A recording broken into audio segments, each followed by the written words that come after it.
Shalom saudara, mari kita masuk di dalam persekutuan doa pada saat malam hari ini. Saudara, tetap taat dan berharap pada janji Tuhan memang tidak mudah, apalagi pada saat kita susah. Saat itu Abram dilanda kelaparan, sementara mereka yang tinggal di Mesir memiliki suplai makanan berlebih ketimbang di negerinya. Ini disebabkan karena keberadaan Sungai Nil yang memberi andil besar bagi irigasi dan pertanian di tanah Mesir. Maka untuk sementara waktu, Abram pindah ke Mesir menantikan kesempatan baru. Mari kita mengambil saat teduh sejenak.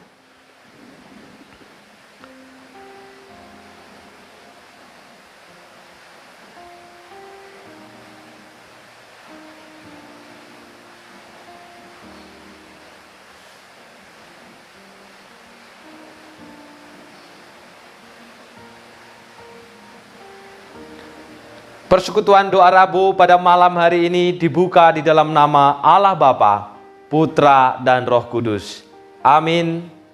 Saudaraku, di Mesir ternyata Abram bukan hanya mendapati makanan, tetapi juga pembelajaran berharga tentang makna mengimani janji Tuhan. Karena takut dibunuh, Abram meminta Sarai mengatakan separuh kebenaran dengan mengaku diri sebagai adiknya. Memang Sarai masih famili dengannya, tetapi Sarai juga istrinya. Apakah kebohongan ini bisa dibenarkan dengan alasan untuk kebaikan? Mungkin Abram berpikir bahwa dengan cara yang ditempuhnya ini, janji Tuhan akan tergenapi. Namun saudara, kebohongan bukanlah kebenaran, dan Allah adalah sumber dari segala kebenaran. Sehingga kebohongan bukan berasal dari Allah, tetapi karena rapuhnya iman. Jalan hidup orang benar.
ku jatuh, tidaklah dibiarkan sampai tergeletak, sebab tangan Tuhan jua yang menopangku dan membangunkanku kembali.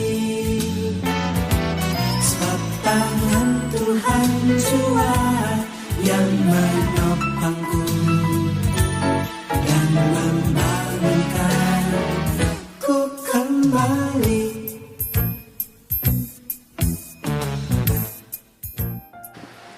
Mari kita berdoa. Bapa kami yang di surga, tolonglah kami supaya kami dapat mengerti isi hati-Mu ya Bapa, sehingga kami dapat pergi dan memberitakan isi hati Tuhan kepada dunia yang sedang berada dalam kekhawatiran, kecemasan, dan ketakutan. Terangilah hati kami ya Bapa, supaya kami bukan hanya dapat mendengar firman dengan telinga kami, tetapi juga belajar mengerti dengan hati dan melakukannya dalam kehidupan ini, sehingga firman-Mu tinggal, bertumbuh, dan berbuah dalam kehidupan kami. Buah itu dapat dinikmati oleh saudara-saudara kami yang saat ini mereka dalam kesendirian, ketakutan, dan kekhawatiran. Lembutkanlah hati kami yang keras ya Bapa.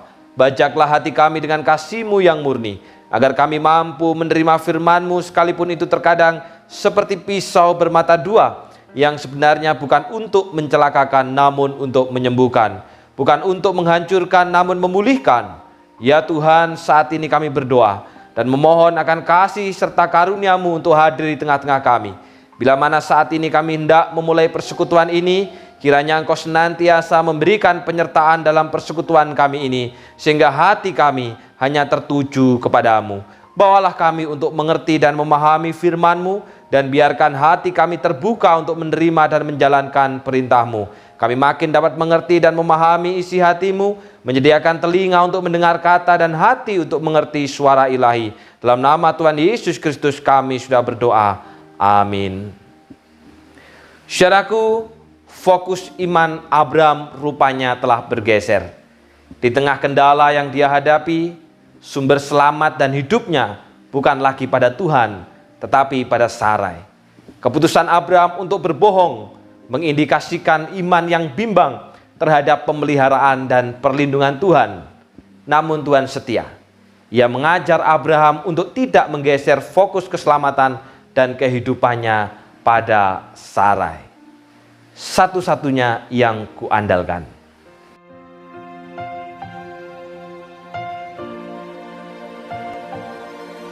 Engkau Tuhan yang setia, waktu-Mu selalu yang terbaik. Engkau Tuhan sandaranku, dan ku hanya kan berharap padamu. Satu-satunya yang ku andalkan, satu-satunya yang ku percaya. Engkau sumber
Berfirmanlah Tuhan kepada Abram, Pergilah dari negerimu, dan dari sanak saudaramu, dan dari rumah bapamu ini ke negeri yang akan kutunjukkan kepadamu.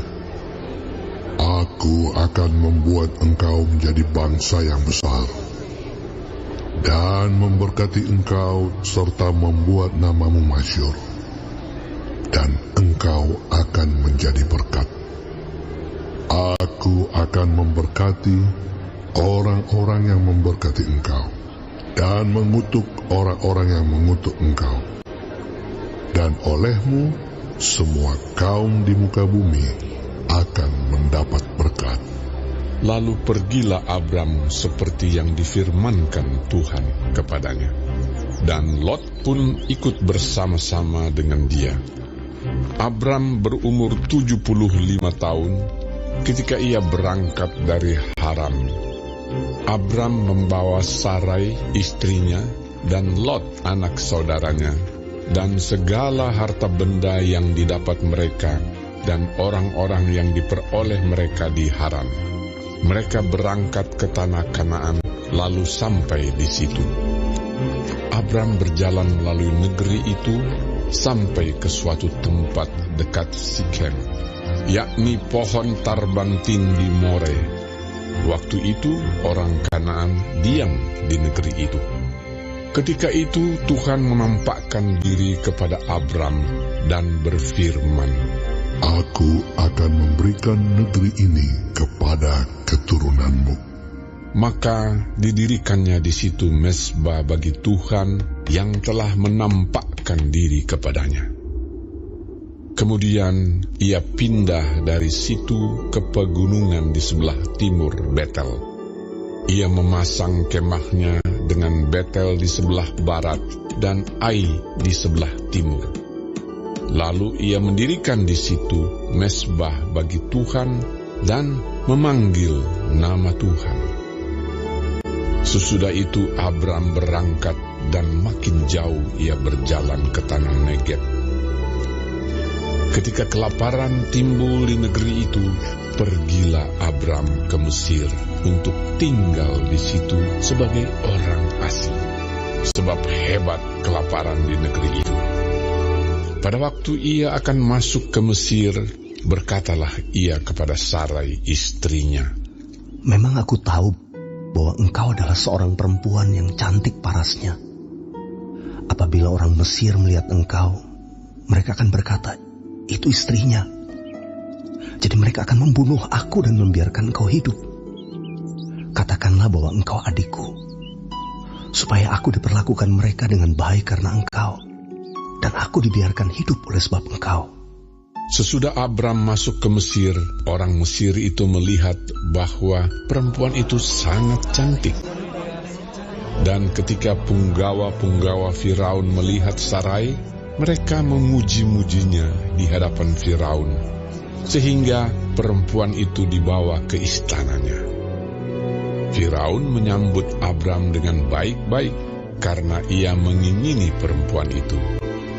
Dan Abram mendapat kambing, domba, lembu, sapi, keledai jantan, budak laki-laki dan perempuan, keledai betina dan unta. Tetapi Tuhan menimpakan tulah yang hebat kepada Firaun. Demikian juga kepada seisi istananya karena Sarai, istri Abram itu.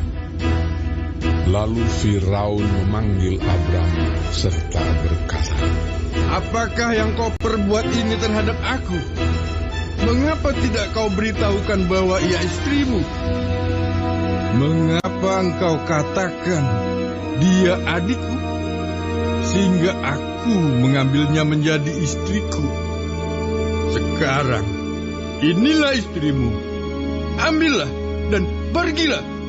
Lalu Firaun memerintahkan beberapa orang untuk mengantarkan Abram pergi bersama-sama dengan istrinya dan segala kepunyaannya. Saudara, hidup beriman harus senantiasa diisi oleh ketaatan dan pengharapan yang berpusat kepada Tuhan. Kita percaya bahwa ada bagian Tuhan dan ada bagian kita dalam perjalanan pemenuhan janji Tuhan dalam hidup ini. Tuhan memelihara, melindungi, dan menuntut kita menurut rencananya yang baik bagi kehidupan anak-anak yang Dia kasihi. Bagian kita adalah percaya, taat, dan berharap akan pemeliharaan dan perlindungannya walau menghadapi kesulitan. Pada saat menemui tantangan dalam hidup, beriman, jangan biarkan ketakutan dan dusta mengaburkan iman sejati kepada Tuhan. Hatiku percaya.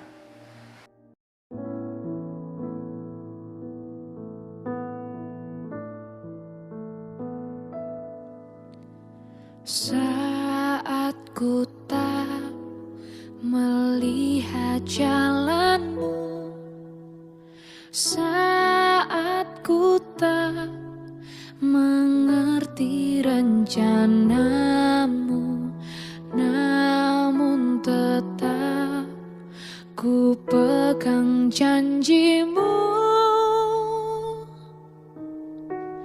Pengharapanku hanya padamu.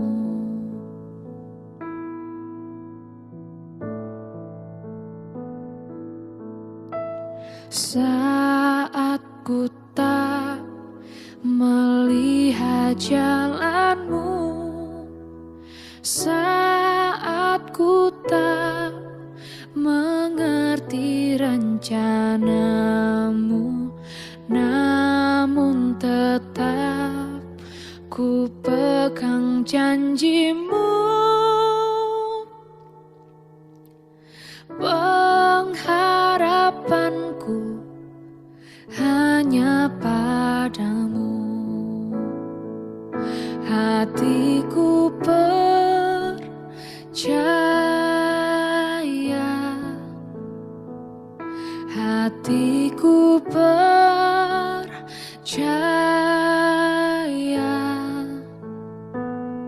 hatiku percaya, selalu ku percaya.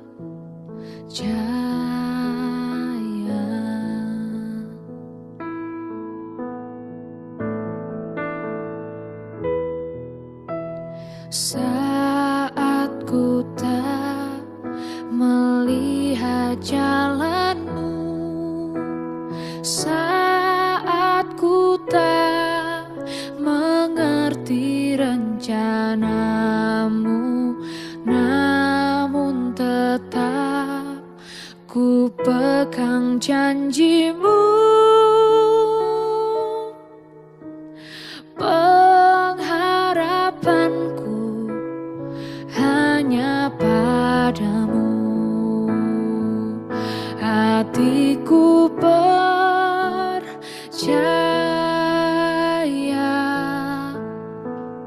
hatiku percaya,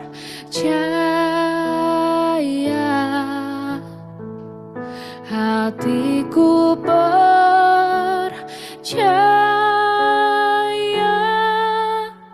selalu ku percaya.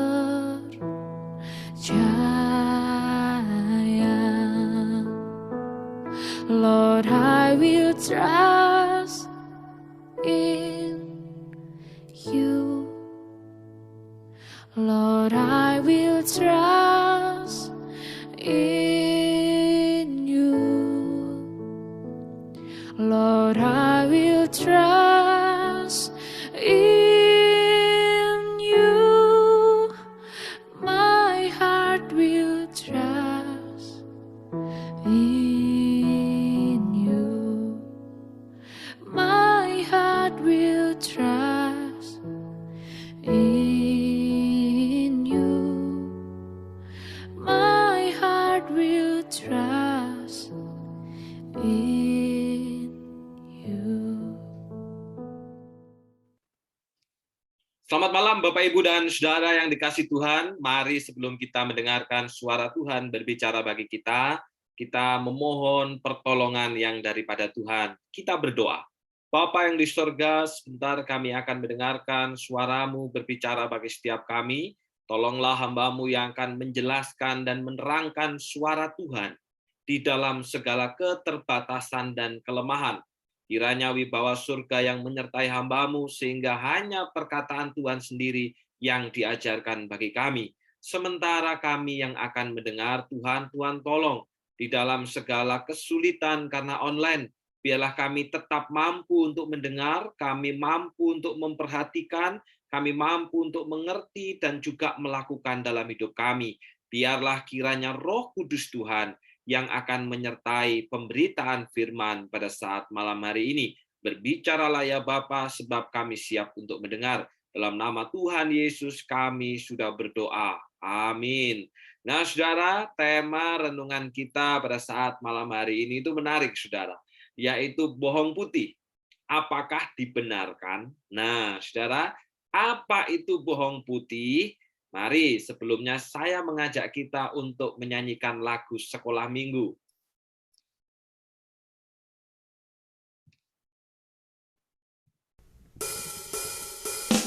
Mari kita nyanyikan lagu ini, saudara. Kita mengikuti bagian daripada lagu sekolah minggu.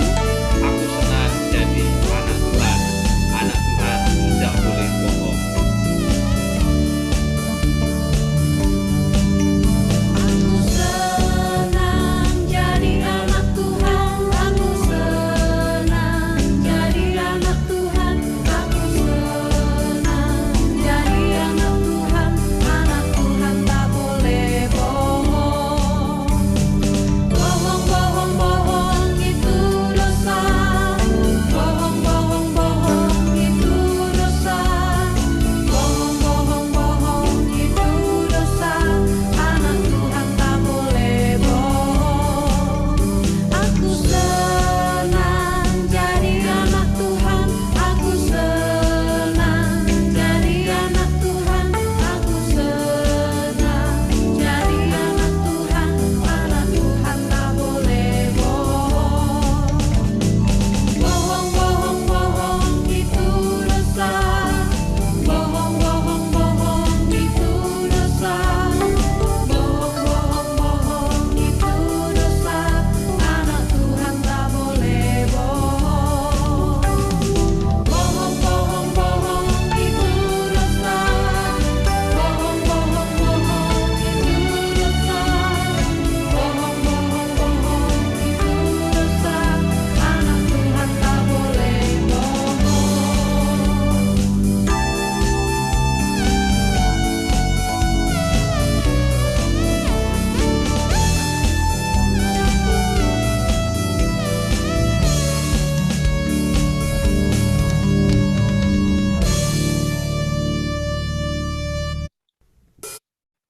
Nah, saudara, ini adalah salah satu dari lagu anak sekolah minggu yang saya yakin Bapak Ibu Saudara pasti pernah mendengarnya.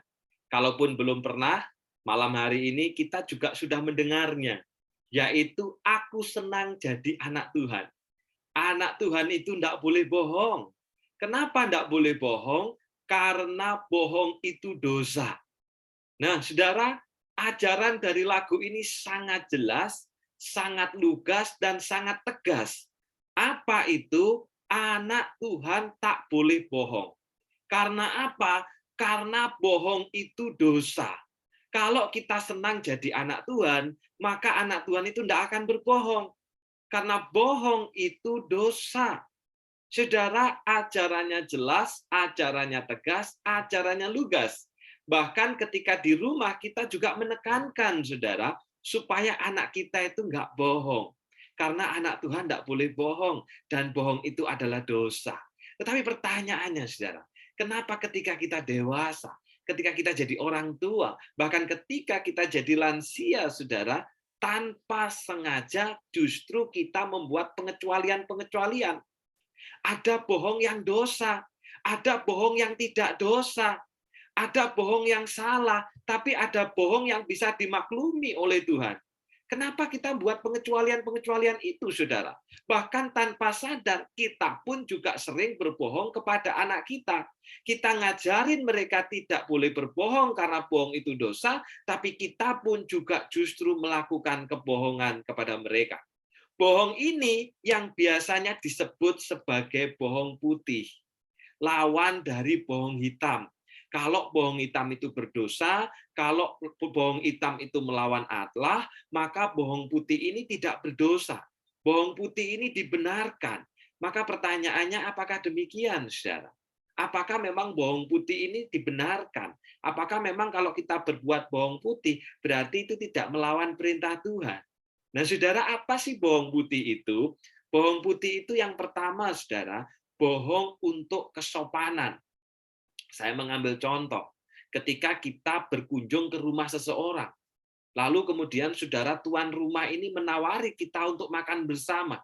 Padahal waktu itu kita belum makan, kita pun juga lapar. Tapi karena sungkan, saudara, kemudian kita berkata, maaf, saya sudah makan.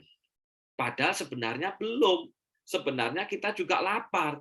Kita berbohong untuk kesopanan karena sungkan. Dan kita menganggap bahwa bohong ini nggak masalah. Bohong ini benar. Bohong ini nggak melawan Tuhan. Bohong ini nggak berdosa.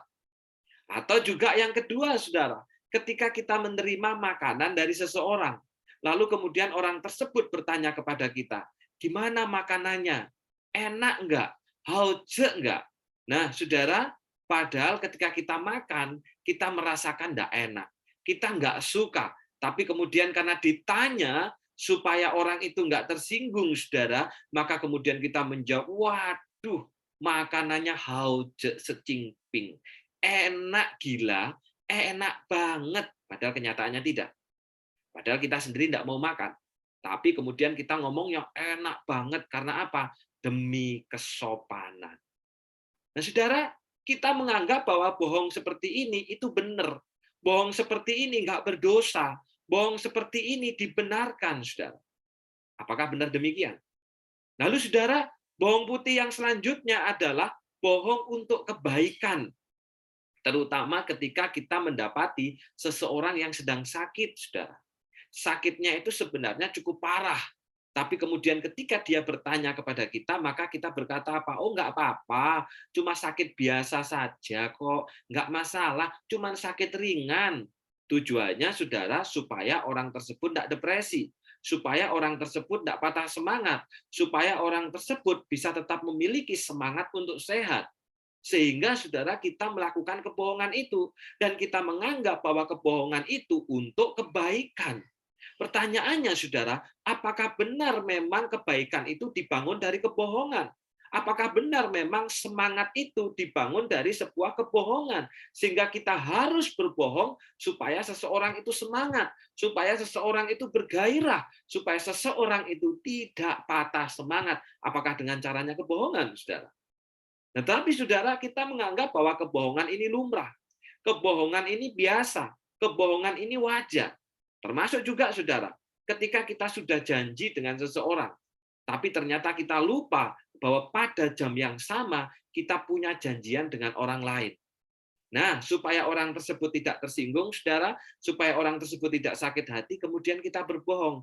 Kita berkata bahwa maaf, saya nggak bisa keluar, saya di rumah, saya ada acara, saya bantu keluarga.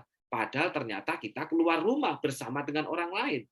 Nah, saudara, kita menganggap bahwa kebohongan ini itu dibenarkan. Kebohongan ini untuk kebaikan. Kebohongan ini tidak masalah. Termasuk juga, saudara, ketika kita janjian dengan seseorang. Kita janji pukul 7 malam.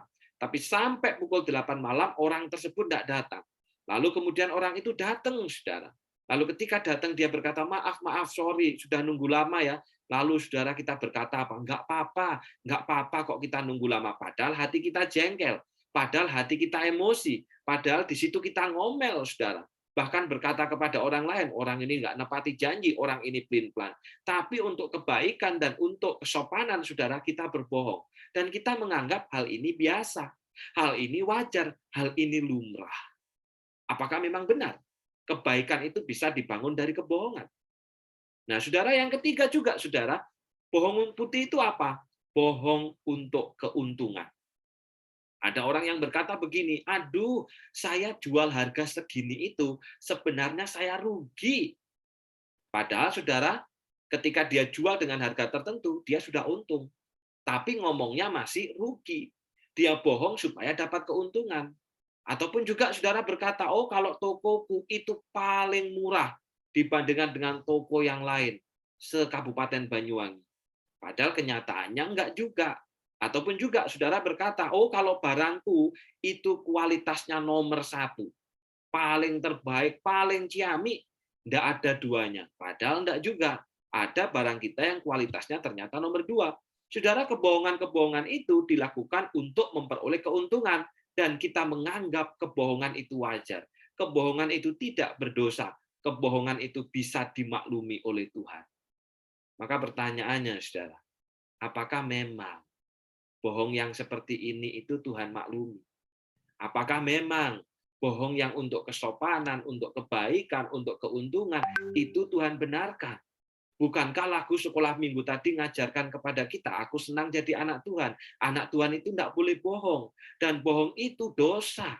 Nggak ada perkecualian apapun, saudara. Saudara, malam hari ini saya mau mengajak kita untuk belajar dari satu tokoh, yaitu Abram, yang disebut sebagai Bapa orang beriman.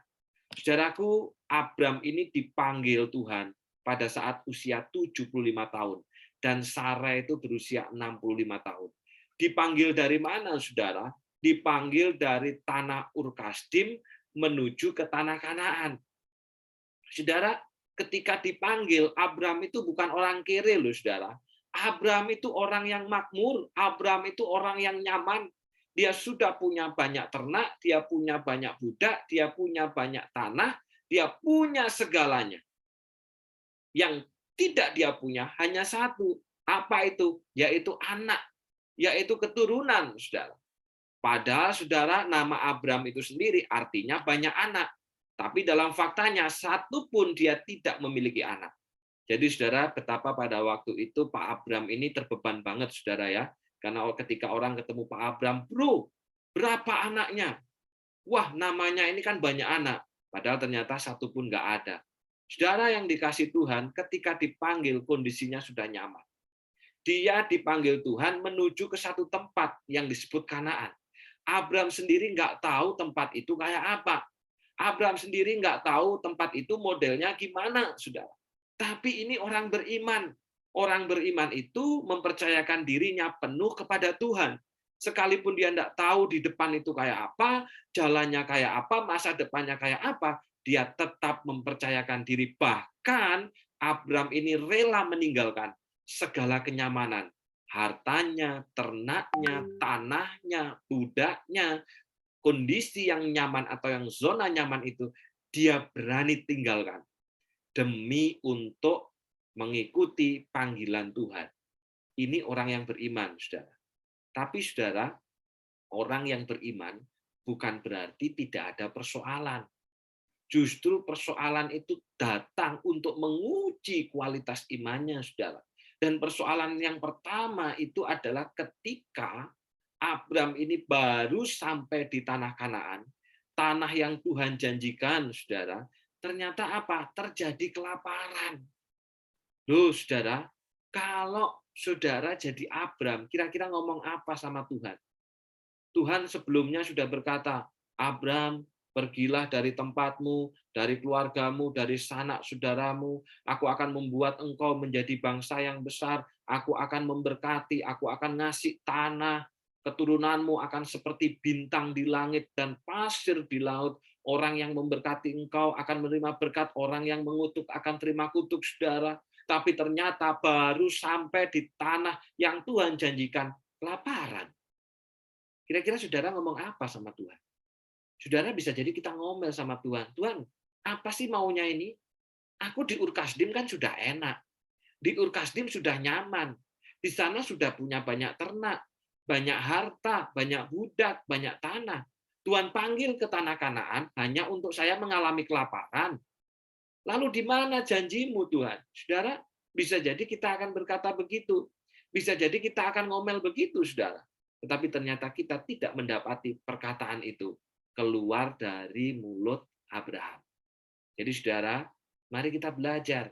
Ketika mengalami kesulitan, bukan mengomel duluan, tapi kita justru berdoa dan mempercayai janji Tuhan. atas hidup kita. Nah, saudara, satu-satunya tempat pada waktu itu yang tidak terjadi kelaparan itu adalah bangsa Mesir atau tanah Mesir, saudara. Kenapa, saudara? Karena di Mesir ini ada sungai Nil, sungai terpanjang nomor 2 di dunia, saudara. Bagaimana mungkin di tengah-tengah padang gurun yang gersang dan panas bisa ada sungai yang airnya tidak pernah kering? Ini keajaiban Tuhan, saudara. Sehingga saudara di sekitar kanan dan kiri daripada sungai Nil ini subur, makmur. Karena itu, kalau di tempat lain terjadi kelaparan, terjadi kekeringan, maka di Nil ini tidak mengalami semua itu. Di Mesir ini tetap subur, tetap makmur, tetap bisa makan dengan baik. Karena itu, saudara, maka Abram memutuskan untuk migrasi atau pindah ke Mesir supaya bisa bertahan hidup, supaya bisa menemukan makanan, supaya bisa menemukan cadangan kehidupan. Jadi, saudara, orang beriman itu bukan pasrah bongkoan. Kalau sudah beriman, ya aku beriman. Ke dokter, enggak. Aku kan beriman, aku kan punya iman. Aku kan beriman, pakai masker, enggak. Ngapain? Aku kan punya iman. Enggak, saudara. Ketika Abraham mengalami kelaparan, Abraham pun berusaha, loh, saudara.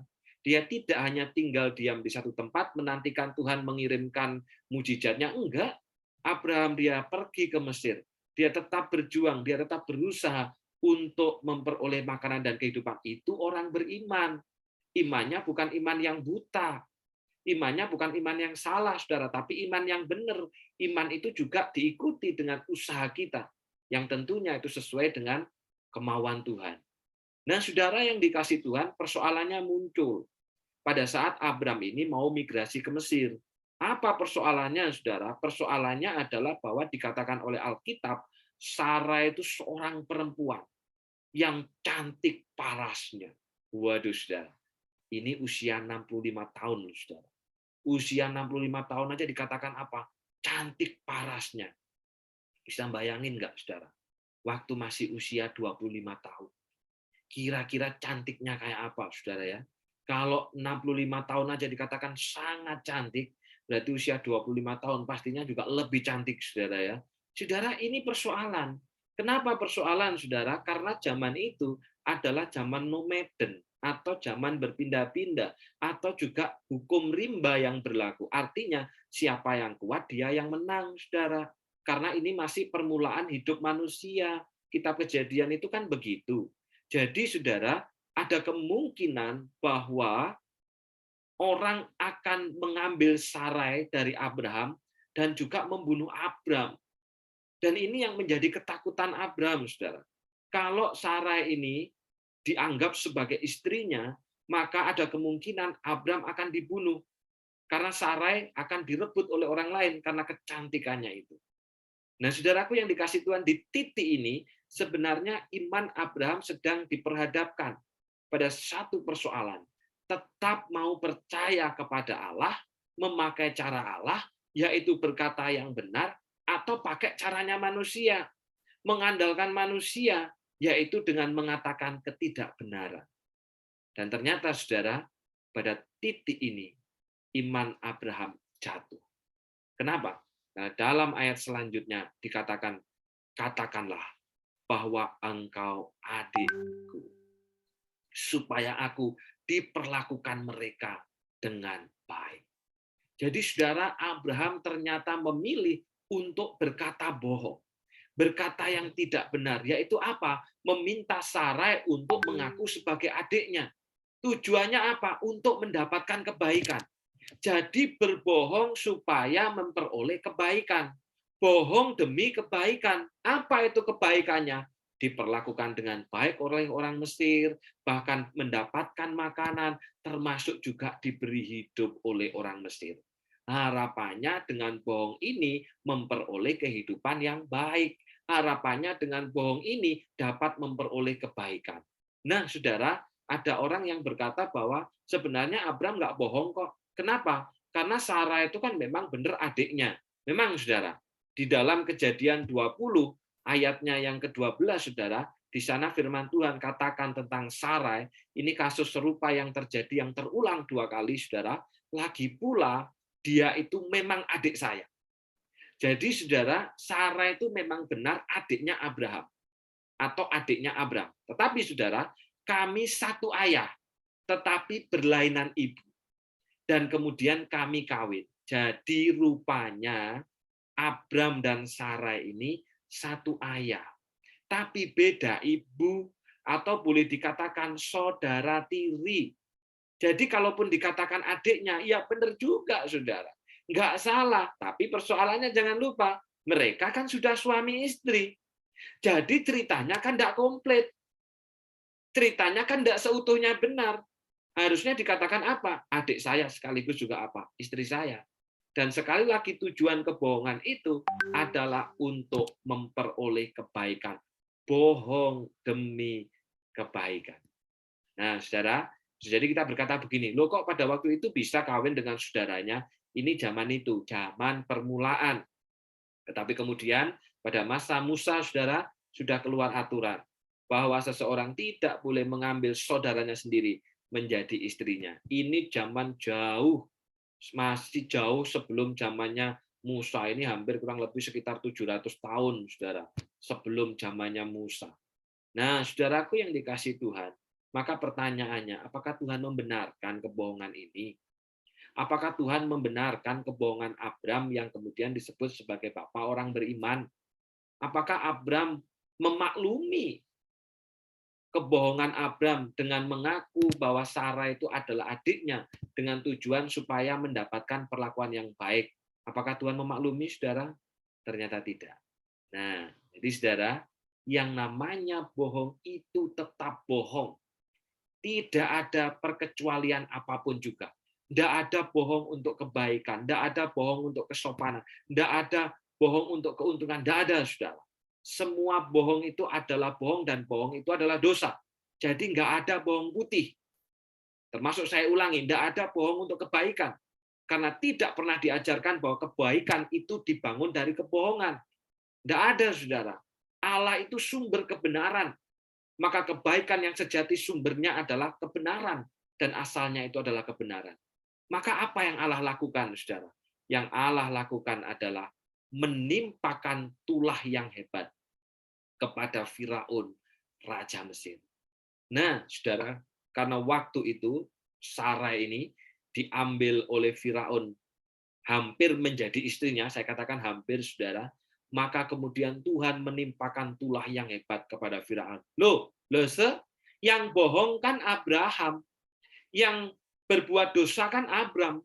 Kenapa yang mendapatkan tulah dan hukuman adalah Firaun? Coba pada waktu itu Abram tidak berbohong. Kan tidak mungkin Firaun menjadikan Sarah sebagai istrinya. Nah, saudara, ini tujuannya adalah yang pertama untuk mengajarkan Abram bahwa Allah itu melampaui Firaun. Kekuatan, kedahsyatan, dan kehebatan, bahkan perlindungan Allah itu melampaui Firaun. Itu yang pertama. Dan yang kedua, saudara, Allah sendiri yang membuka atau membongkar kebohongan Abram. Bahwa apa yang dilakukan Abram itu berdosa. Karena itu Allah yang membongkar kebohongannya dan mengingatkan langsung kepada Firaun. Jadi di sini supaya Abram belajar, saudara. Belajar apa? Belajar untuk berkata yang benar. Belajar untuk menggantungkan dan menyandarkan hidupnya kepada Tuhan. Karena kebaikan itu diperoleh bukan dari kebohongan, tapi kebaikan itu diperoleh karena percaya kepada Tuhan. Jadi ini cara Allah mengajar kepada Abram. Dan tidak berhenti sampai di situ, saudara. Yang kedua selanjutnya dikatakan, saudara, Abram pun dapat konsekuensi. Apa konsekuensinya, saudara? Diusir dari tanah Mesir. Sekarang inilah istrimu, ambillah dan pergilah. Padahal, saudara, tujuan utama pada waktu itu ke Mesir adalah supaya dapat makan, supaya dapat hidup, supaya dapat bertahan di tengah-tengah kelaparan. Tapi yang terjadi, karena dia berbohong, justru pada akhirnya diusir dari tanah yang diharapkan dapat memberikan kehidupan. Jadi, saudara, Abram berpikir bahwa kebohongannya dapat menghasilkan kebaikan. Tapi ternyata, saudara, Allah membuka mata Abram bahwa kebaikan itu bukan dari kebohongan, tapi dari Allah sendiri. Sehingga apa yang diharapkan Abram dapat membawa kebaikan, ternyata justru membawa malapetaka, baik bagi orang Mesir maupun juga bagi dirinya, sehingga dia diusir dari tanah Mesir. Tetap, saudara, yang namanya bohong itu adalah bohong. Dan bohong itu adalah dosa. Bohong demi kebaikan tidak ada, karena kebaikan tidak pernah dibangun dari kebohongan. Jadi mari, saudara, mulai hari ini kita membangun budaya untuk berkata benar. Saudara, nggak pernah ada kebohongan itu menghasilkan kebaikan. Yang ada bohong itu adalah dosa, itu ajaran kita kepada anak-anak kita loh, saudara.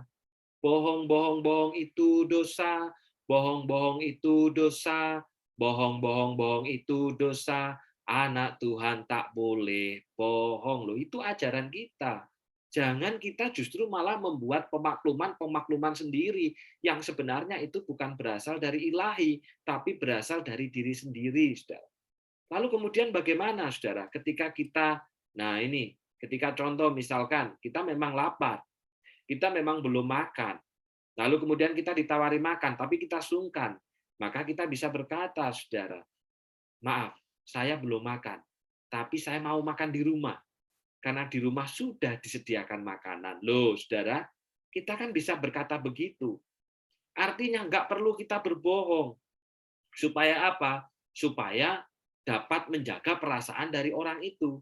Kita bisa berkata yang jujur, tapi juga dengan kebenaran, saudara. Maaf, saya belum makan, tapi saya mau makan di rumah. Karena di rumah sudah disediakan. Lalu kemudian juga, saudara, kalau misalkan, loh, ini loh makanannya, padahal ternyata kita nggak enak. Kita nggak suka. Tapi kemudian ditanya, gimana makanannya? Loh, kita bisa berkata, saudara, maaf, saya ini nggak suka pedas.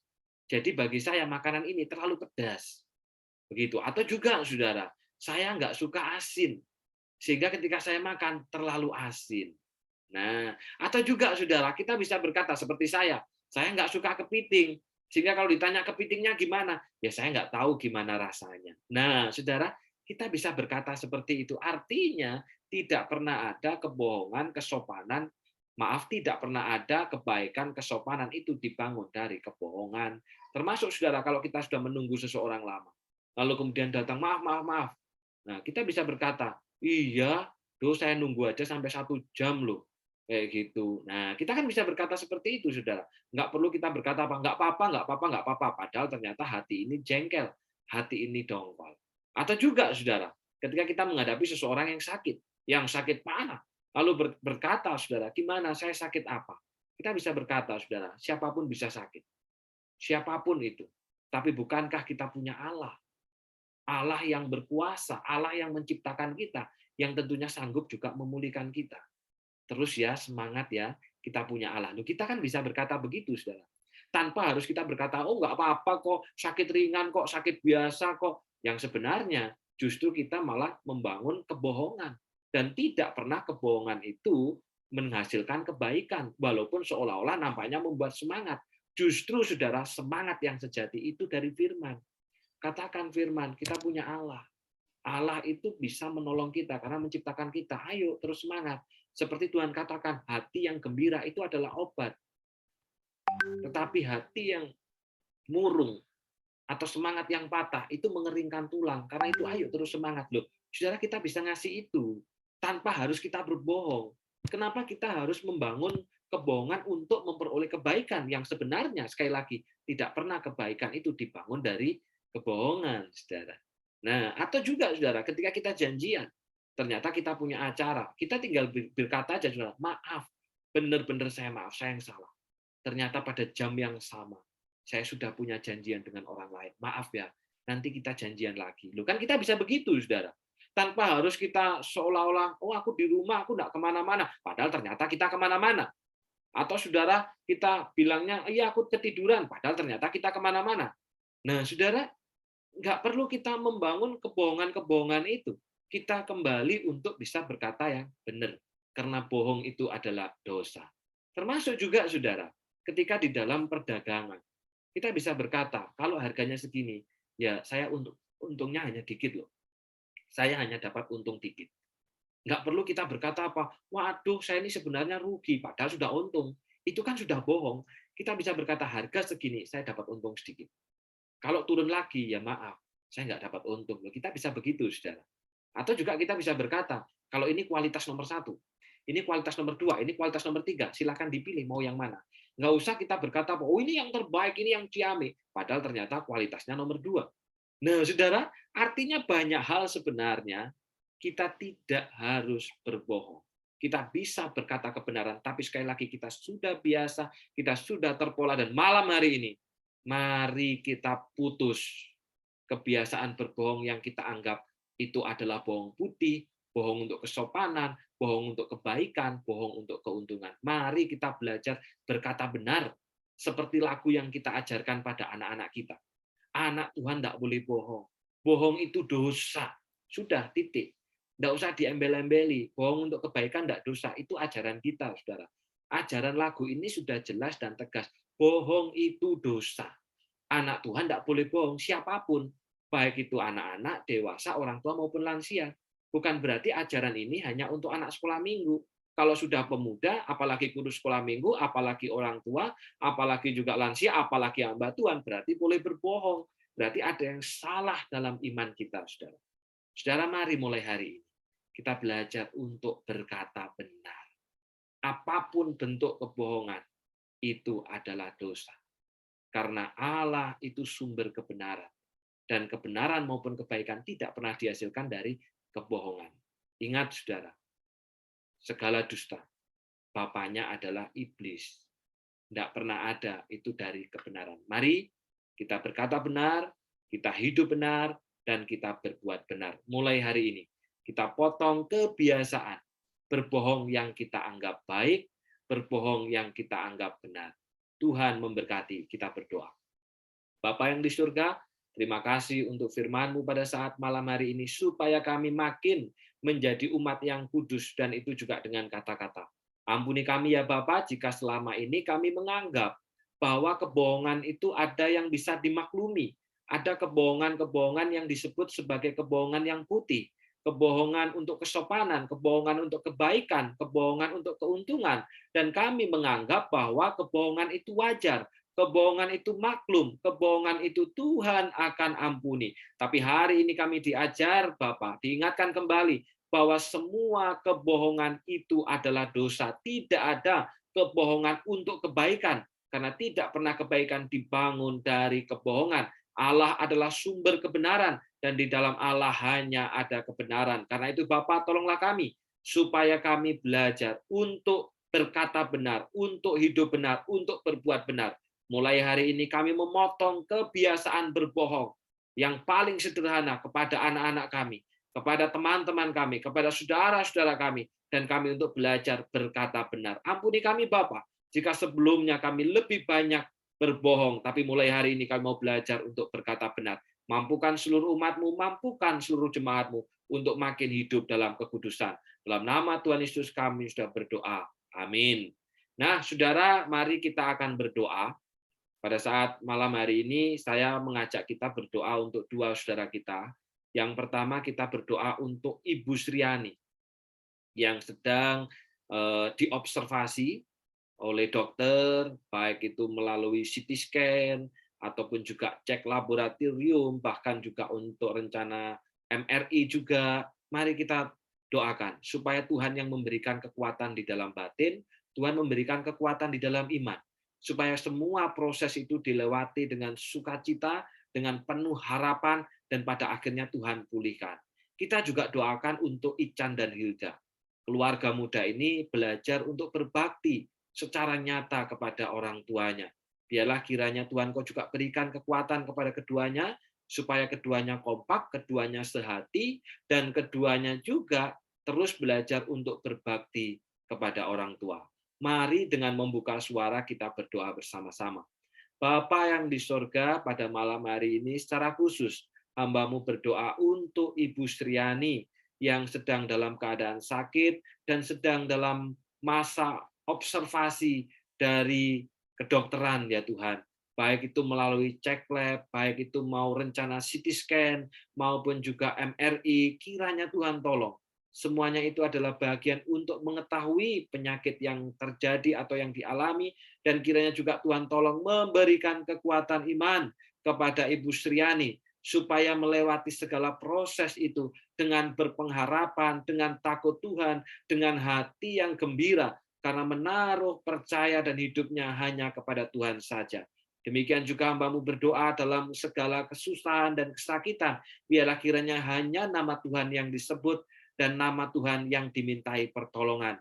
Hamba-Mu juga berdoa untuk Ican dan Hilda, keluarga muda yang saat ini sedang belajar berbakti secara nyata kepada mama yang dikasihinya. Tuhan tolong satukan pasangan ini supaya keduanya kompak, supaya keduanya sehati, supaya keduanya dengan sukacita berbakti kepada orang tua yang telah Tuhan percayakan kepada mereka. Biarlah kiranya juga Tuhan yang menolong segala kebutuhan yang diperlukan. Apapun juga kiranya Tuhan sertai di sana, sehingga pada akhirnya melalui proses-proses ini pun Ibu Sriani dapat kembali pulih, dapat kembali sehat, dan kiranya hanya pertolongan yang daripada Allah saja yang menyertai. Terima kasih Bapa, dalam nama Tuhan Yesus kami sudah berdoa. Amin. Selanjutnya saudara yang kedua, saya mengajak kita berdoa untuk Ibu Indrawati. Nah saudara, beberapa waktu lalu Ibu Indrawati ini terjatuh, sehingga pada akhirnya memang sudah sulit untuk jalan, dan dengan jatuh ini akhirnya juga membuatnya sulit untuk berjalan. Mari saudara kita doakan supaya Tuhan memberikan kekuatan iman di dalam kesederhanaan, sehingga ketika sakit, ketika susah, yang dimintai pertolongan itu hanya Yesus saja. Kita bersyukur saudara jika Komisi Usia Bahagia itu rutin, setiap bulan itu mengunjungi dan berbagi kebaikan. Itu bukan dari kasnya Usia Bahagia, tapi dari kerelaan hati masing-masing pribadi. Kalau bulan Desember lalu itu Pak Lukman, maka pada bulan Januari kemarin itu yang mengunjungi itu Ibu Iliana, Ibu Shirley Susana, dan Ibu Lydia. Kita bersyukur Tuhan tempatkan orang-orang yang punya hati yang luar biasa untuk memperhatikan secara langsung, untuk menyatakan belas kasihan itu dengan nyata, dengan mengunjungi, dengan memberikan kekuatan, dengan memberikan semangat. Biarlah kiranya Tuhan sendiri yang akan memberikan kekuatan dan menolong, memberkati dengan berkat rohani kepada saudara-saudara kita. Mari dengan membuka suara kita berdoa bersama-sama. Bapa yang di surga, secara khusus hamba-Mu berdoa untuk Ibu Indrawati, yang beberapa waktu lalu terjatuh, sehingga oleh karena itu pada akhirnya semakin sulit untuk bisa berjalan. Sebelumnya memang sudah mengalami kesulitan ketika berjalan ya Bapak. Karena itu hamba-Mu berdoa, Tuhan berikan kekuatan di dalam iman. Bahkan juga Tuhan berikan kelembutan di dalam hati. Apabila memang harus berperiksa ke dokter, maka biarlah juga Ibu Indrawati dapat menyediakan diri untuk diperiksakan ke dokter, untuk didiagnosis dari segi kesehatan. Tuhan tolong juga untuk seluruh keluarga yang tinggal bersama-sama, adik-adiknya. Kita juga Tuhan tolong supaya mereka pun juga boleh memperhatikan Ibu Indrawati dengan sesama. Dan kiranya juga Tuhan akan memberikan kekuatan kepada Ibu Indrawati untuk terus menaruh harapan hanya kepada Tuhan. Sementara itu bersyukur Tuhan memakai Komisi Usia Bahagia untuk boleh memperhatikan secara nyata melalui pribadi demi pribadi yang mengunjungi secara rutin setiap bulan. Dan pada bulan ini Ibu Iliana Kristanti, Ibu Shirley Susana, dan Ibu Lydia ketiganya telah mengunjungi dan menyatakan kasihnya secara langsung. Oh Tuhan, kiranya Tuhan menambah-nambahkan belas kasihan dan kemurahan, dan biarlah kiranya berkat rohani yang dari surga yang menyertai. Demikian juga untuk Komisi Diakonia yang sudah memperhatikan dengan begitu luar biasa. Kiranya juga Tuhan memberikan kekuatan supaya Komisi Diakonia terus dapat menjadikan tiang yang teguh dalam memperhatikan umat Tuhan yang sedang dalam kesusahan. Demikian juga Engkau pakai seluruh jemaat untuk memperhatikan saudara-saudara kami yang sedang dalam kesusahan ini. Terima kasih Bapak, hamba berdoa untuk setiap kami yang sudah dengan setia mengikuti persekutuan doa Rabu ini. Di dalam segala pergumulan kami, oh Tuhan, biarlah kiranya Engkau yang memberikan kekuatan dan memulihkan bagi kami, supaya kami makin terus menaruh percaya kepada Tuhan, dan hanya mengandalkan Tuhan saja dalam hidup kami. Terima kasih Bapa, dalam nama Tuhan Yesus kami sudah berdoa. Amin. Silakan mengambil saat teduh, persekutuan kita pada malam hari ini selesai. Selamat malam dan Tuhan Yesus memberkati.